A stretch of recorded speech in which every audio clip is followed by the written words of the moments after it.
voit véritablement les trous, mais on en voit vraiment beaucoup, c'est-à-dire que toutes les 10 minutes on en voit un nouveau. Et comme dans la fourrure d'un animal malade, on voit des crevasses comme ça, dont les couleurs interpellent. On voit des verts, émeraude, des bleus un petit peu tungstène, etc. Et où on se dit, là franchement j'irai pas prendre un bain, quoi. La réalité, c'est que pour extraire 1 gramme d'or, on se retrouve avec 1 tonne de déchets toxiques qui vont ensuite lessiver tous les sols, rendre le pH du sol hyper acide, flinguer la faune, la flore, enfin vous voyez, c'est un festival. Je me rappelle d'un chercheur d'or, là, d'un Garimpeiros qui était plus âgé que moi, il avait 60 ans et il m'a dit: j'ai un short et le hamac que tu vois derrière moi, il est à moi. C'est tout ce que je possède dans la vie. Si je repars avec ça, j'aurais rien perdu.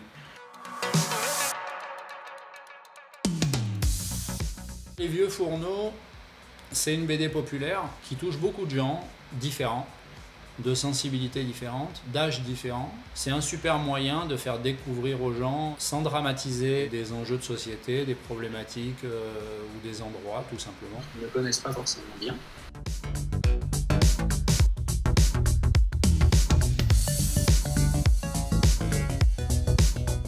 Pour pas être dans le fatalisme, dans un défaitisme qui nous serait fatal, et aussi pour ne pas trop nous diviser, je pense que l'humour c'est quand même pas mal.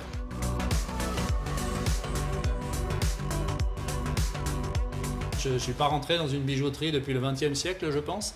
Quand on a commencé à voir un petit peu tout ça, on a du mal à faire abstraction, hein.